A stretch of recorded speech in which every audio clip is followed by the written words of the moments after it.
8 Maltin buħut minnhom magħrufin mal-pulizija ġew arrestati b'rabta mas-serqa ta' droga mill-Beriks tal-Forzi Armati ta' Malta f'Ħal Safi. Dan intqal f'konferenza fid-depo tal-Pulizija li ġiet indirizzata mill-Kummissarju tal-Pulizija Angelo Gafa u l-assistenti kummissarji Melkin Bondin u Kitarno.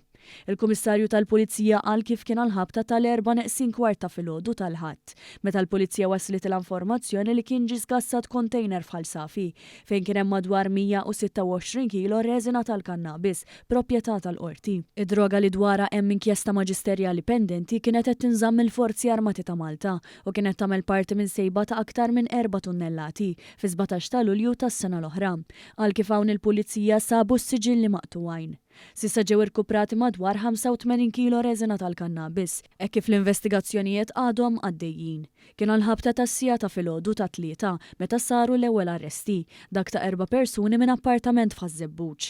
Hawn instabu 36 kilo reżina tal-kannabis f'bagol ta' vettura.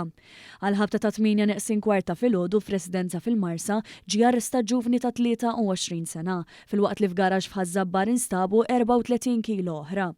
Fl-10:20 ta' filgħodu f'Ħalqormi ġiet arrestata persuna ta' 34 sena residenti l-Ħamrun u aktar tard instabu wkoll 10 kilos reżina tal-kannabis f'Alqa f'San Ġwan. Għall-ħabta tas-6:15 il-Pulizija ċirkondat żewġ vetturi f'Ħalqormi u f'Talpjeta fejn inżammu żewġ persuni oħra ta' 5 u 23 sena.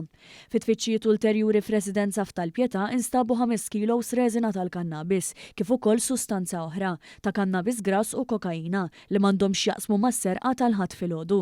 Il-Kummissarju tal-Pulizija ringrazzja lil membri kollha tal-korp li waslu għal din is-sejba u rimarka kif mhux biss il-maġġoranza tal-każi f'dawn l-aħħar xhur ġew solvuti, iżda wkoll ħidmet il-Pulizija waslet għal tnaqqis fir-rata ta' kriminalità. Fl-aħħar sena qed naraw kif ir-reati l-street crime, reati tradizzjonali komplew jonqsu fil-waqt li naraw allura mbagħad shift f'dik li hija kriminalità diġitali. Tajjeb, jien nista' ngħidilkom li s-sena oħra